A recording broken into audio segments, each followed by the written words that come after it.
Guys, FredRod 2025 begins right now.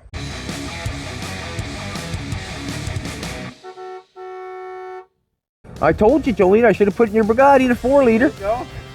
I tried. And a Suburban. Look at the wheels on her, huh? A little bit of Mac tack. Cool. What's the G stand for? OCG, Olde Carr Guy, see? I got a YouTube channel as well. Okay, cool. Yeah. Check it out. Dale Jr. Olde Carr. Olde Carr. Olde Carr Guy. Olde Carr Guy. We call the truck Dale Jr. Okay. There you go. Got a t-shirt made out of it too. Right on, cool. I like a Suburban. Look at this now, would ya? Colton would like that. Yes, it does. That's why we turned around. Awesome. If I get a quick pick? Yeah, sure. No, I'm walking there right now. See if I can do this here. If you can't, Jolene can. Cool. Yeah, nice to meet you. Nice to meet you. I have seen a lot of cars in my day, but I have never once in my life seen a Marlin in person. What a gorgeous looking car. And look how far back that back window goes. Holy.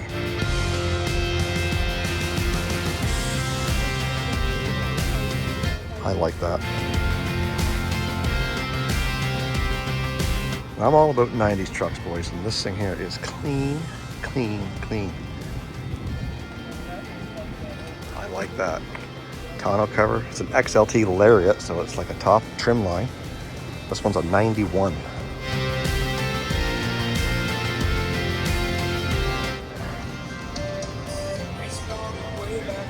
And here comes the copyrighted music. And just when your wood grain Country Squire couldn't get any more cool, let's put a blown big block in it.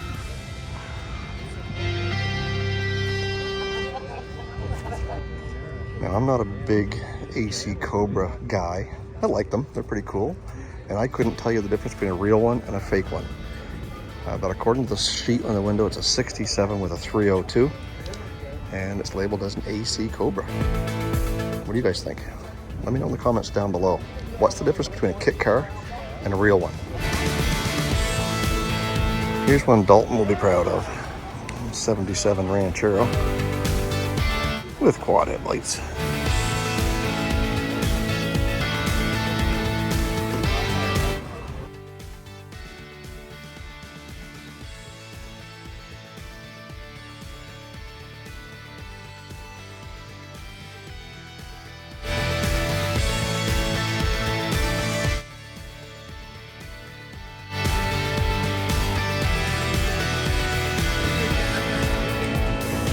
And this one's for my boy John. 61 Beetle.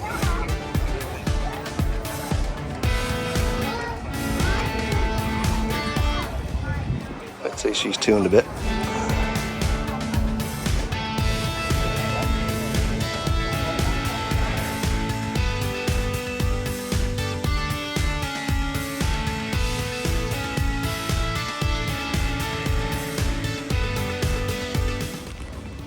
And a lot of bigger cars, full-size cars back in the day, the common term was it felt like you were driving a couch. Well, if you're this owner, you can take your couch with you.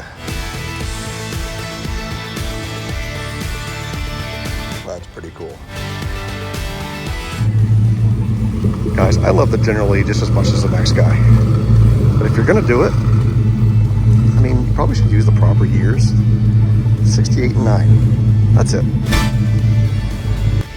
And it doesn't even have to be old to be cool. This is a clean Cherokee. I love this thing.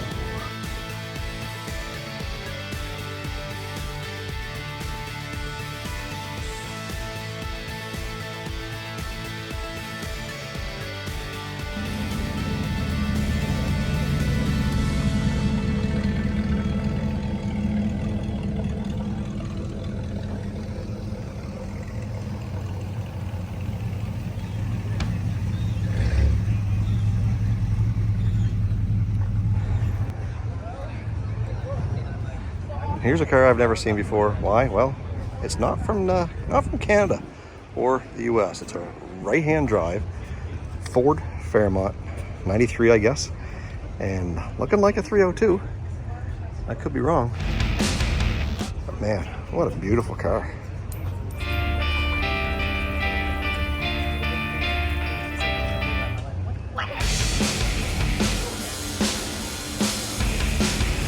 And we got this old patina 5-window Chevy with a long bed on it. We got the bull horns. And even got a peekaboo window in there to what looks like a small block Chevy.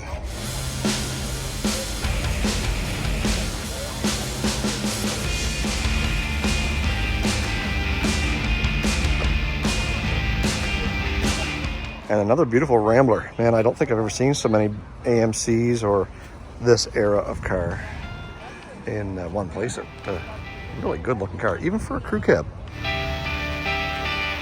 1965. Nice and clean on the inside.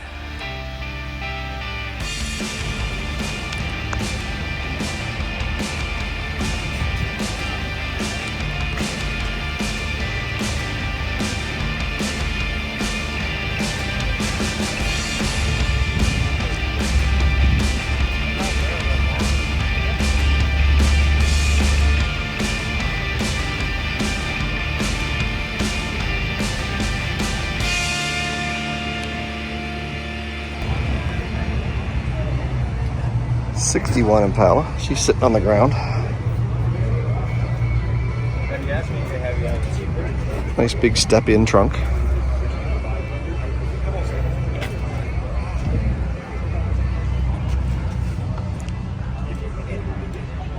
Low car shifter, modern stereo, and even better yet, LS power. We saw this guy at the Atlantic Nationals. Say what you will. It's pretty cool. Nice tribute to Earnhardt. And if you're in the central New Brunswick area and you want a tattoo, check out Marked for Life Tattoos. This is my buddy Jason's car. This is a 77. And what is it? Pontiac Le Mans, 77 Le Mans. He's a tattoo artist. He's the one that did my tattoos, and it's a nice looking car.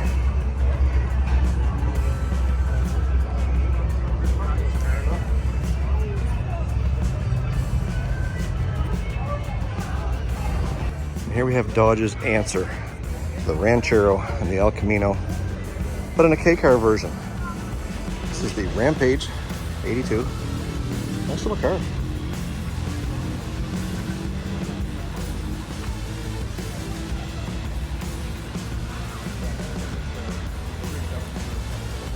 But Dodge was a little late to the show with this one. I don't care what you say, if you grew up in the 90s, these cars were cool as shit. A lot of people don't like them, they get a lot of hate, they should have had a V8. But no matter what you say, it's a unique design. I wish they would have improved upon it over the years, but I don't know. As a kid who really didn't know much better, I wanted one. A little bit of a lineup starting here for Bad Chad. And Mike Hall is here at the show, and he's got a little bit of a lineup. Brought the Chevelle, and he's in here selling some merch as well. They even got lots of vendors set up here for food in case you get hungry. And guess what? We got hungry. And check out that bacon poutine. We were lucky enough to get parked right here on the main drag, but as we kind of pan back this way a little bit, we've got this beautiful 65, it says in the window. That's been converted onto a little bit modern chassis, I would say. Quite possibly Dodge. But it's got nice chrome stacks. Got the fuel tank here, custom bed on the bottom, or on the back side here. That's something I could see myself hauling a camper around the country in. And as we go up front here, we've got this beautiful 4-wheel drive square body dually.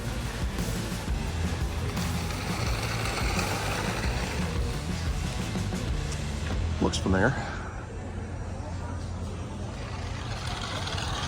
And of course, she's sporting a Chevrolet. 12 valve. Still, that's the way to do it if you're hauling. Team Van Horn. Must be some racing. So we've got this beautiful 65 Mercury pickup. And yeah, it's a Mercury. If you guys didn't know, in Canada, Mercury dealers couldn't sell trucks. They couldn't sell Fords. So they rebadged a Ford pickup and made them Mercuries, and they called them M Series.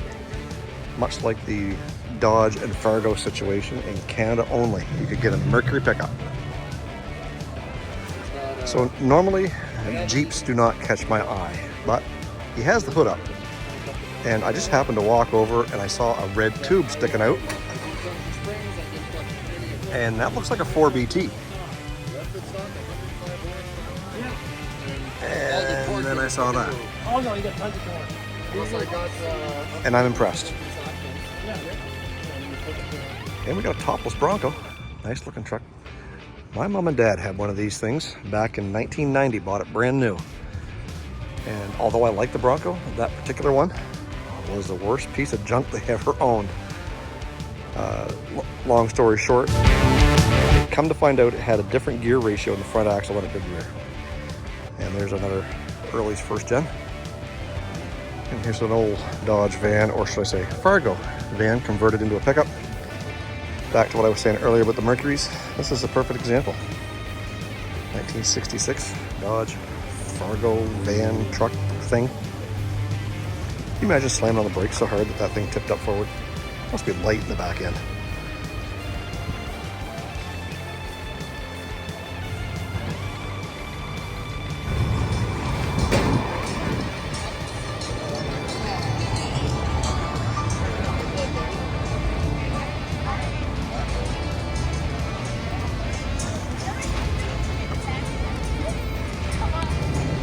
I can't remember if I got this beautiful two-tone OBS or not, but man, it is a nice looking truck. It's clean.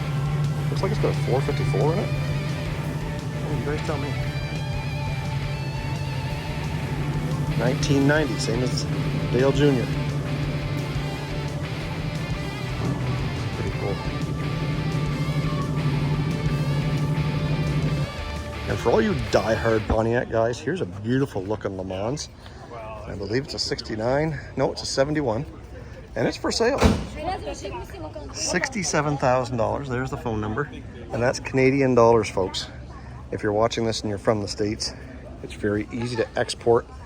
It's got the 400 in it. And $67,000. I'm going to put it up on screen what the conversion is on today's exchange rate. But I bet you it's probably somewhere around 50,000 US. Beautiful, beautiful car.